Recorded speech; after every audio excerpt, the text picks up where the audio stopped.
Did you get your start in Detroit? Are you from Detroit? Where's Halloran I'm from? all Where? right. I say this with all humility. I was born in Milwaukee because my dad. This is where I get all my weird marketing thing from. My dad was like a manufacturer's rep slash cigarette pusher slash you name it, and he worked for ad agencies and a bunch of different stuff. But he went to work for a company called Display Corporation in Milwaukee. And after he'd met my mother, they popped out two kids, my older sister Kathy and myself in Milwaukee. But his goal, because he was doing all the POP display work, when you walked into a bar in the 50s and the 60s, they always had those big signs on the Yeah, they would be Miller, yeah. Budweiser, all those things. 95% of those ads were all made by my dad's company. Old Milwaukee, is that him? Hams? I don't think Old Milwaukee was one of his. Hugh to Pole was one of his. Hams, like all these old school American Yeah. beers. Nice. But my dad was in charge of a bunch of them. But he, while I was a little kid, and this is the crazy part, he had a plane. He actually had a plane when I was a kid, and he would fly to Detroit, once or twice a month to go meet with the Cadillac guys. He kept bugging them to be the POP display guy for Cadillac because he loved Cadillacs for some strange reason, as people do. They eventually gave him the gig. So he moved us to Detroit. So I was very young, probably 18 months old. We moved to Detroit and started a new life there. And then two more kids got popped out, my younger sister, Mary, and my younger brother, Brian. The insane part about it is that Harley Davidson still uses the same company, Display Corporation, to do all their in-house. You walk in there, everything in the Harley dealerships that is not the motorcycle, but things that hold the T-shirts, all the display work is still done by my dad's old company. He ended up leaving in the 70s and started. He was a travel agent for a long time because he didn't get along with his boss. But anyway, a point being is that born in Milwaukee, lived in Detroit, so I'm allowed to have a Harley Davidson because I was born in Milwaukee, and I have three out in front of the house right now. I didn't realize that was a prerequisite. You had It to. is. If you're not from Milwaukee, you can't have one. Everybody else is posers. Wow, I learned something new every day. Huh. Okay. Yeah, I know. So So yes, what And about that Holly, yes, Max? Is Max so Max is a poser? Is that what's he's a complete poser. okay? He totally is. He does, when he was able to, ride and he had a bike, he put on more miles than I ever did. But I've got about 106,000 miles on a bike I have up front. Um, Eventually I'm gonna have to get a new one, but I need a better job. That's how that works. But no, I was born in Milwaukee, raised in Detroit. My mother's born and raised in Sheffield.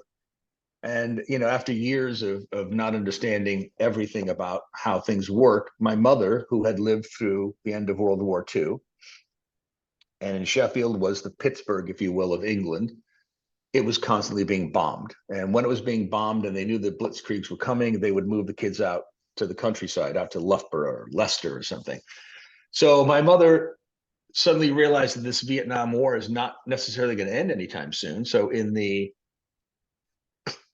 I guess it would have been the mid to late 60s, she started listening to the fact that I was not having an easy time with the nuns at the school I was going to at St. Regis in Birmingham, Michigan. So she started saying, maybe you should go to school in England, because my grandmother, who had died when I was reasonably young, had always talked about me going and living with her in England and going to school there. And I was like, fuck yeah, I want to get away from these nuns. I want to get away from them as fast and far as possible. So I was probably like 6 or 7 or something. So my parents went over to England, started looking for schools, picked out a few, and I ended up going to school where my cousin was going to school, my cousin Paul. And it was this place called Prince Philip College where I met all these other people. The future president of Island Records was my roommate at one point. It's just weird. We were all gravitating towards music, but I got to leave the United States of America at 11 years old and go to school there for 6. And that's where I formed all my weird musical Yeah. attributes. That So that where you discovered radio? I mean, where were you listening? I discovered John Peel. I didn't understand radio. I discovered John Peel, and John Peel was my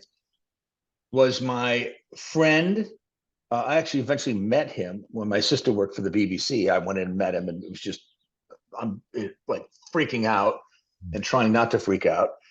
And John Peel is sitting in the studio, and he's got the new Pixies record. This is how long ago it was. Is late 80s, early 90s, and he's taking the new Pixies record. I couldn't tell you what. He drops the needle, and I go, he just keeps dropping the needle in different spots. I go, what are you doing? He goes, checking for the fucks.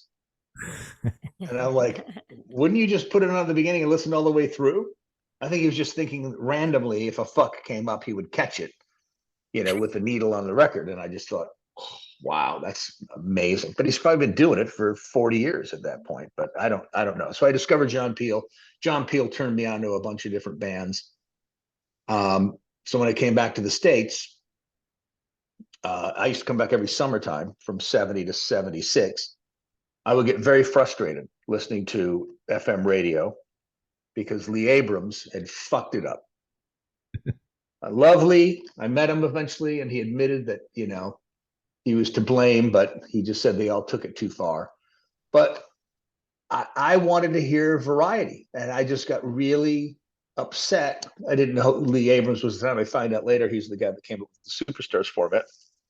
But there used to be very progressive radio in Detroit. There was 5 rock stations on at one time. And I was just pissed. So I used to call this DJ, since passed away. His name's John O'Leary. And I used to call John and ask him, why aren't you playing Genesis? I mean, this is this is prior to Peter Gabriel leaving the band. And John, because I had an English accent at that point, and John was basically, and then all of a sudden, some of the bands I kept suggesting every summertime when I came home, some of them started taking off, one of them being Genesis, after Peter Gabriel left the band. And he was like, wow, you do know something about this. And I'm like, yes, of course I do. Because I don't think my voice had dropped at that point. I'm joking, it had. But John basically said, why don't you go take a broadcasting class at this place called Specs Howard? And then, come and start working in radio. And I just went, yeah, fuck, of course I will. Because that's just, he suggested. So I decided I'll do it. So I did. And I did not want to move out to Bad Axe, Michigan. I didn't want to move out to Sturgis, Michigan. I just basically started bugging WDET, which is the local NPR affiliate. Started volunteering down there, doing everything I possibly could.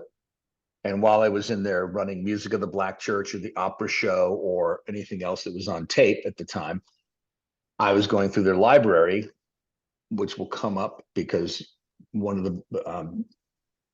the bands that are on this list, I think they're on this list, was predominant at the time. Point being, I devoured that whole library because they had everything. Yeah. And DET, used to have everything. Everything's all digitized now, of course. But it was, a mind-blowing experience. So they finally gave me my own show. It's called Radios in Motion. It just celebrated its 40th year because it started in 1980. So 3 years ago, I went back to do another show to raise funds for them. It was a fucking blast because, Detroit has changed, but it hasn't changed. So many things have come out of Detroit in the meantime. Eminem, obviously. Techno, which is something that a lot of people don't realize, came out of Detroit. And so that's how I ended up at DET and, bounced around at a bunch of stations in Detroit. And ended up leaving there in 86 to come to work for Tolkoff, which is, I don't know if it's a blessing or a curse, but he still remains a really good friend. And we just love yelling at each other. We did a podcast. Max and I did a podcast at one point. I don't know if you saw it, but it's basically him saying stupid shit and me trying to correct him. Yep. That's funny because he said just the opposite. I know, because he doesn't understand how dumb he is. Oh, okay. Okay. I'll have to put a disclaimer at that.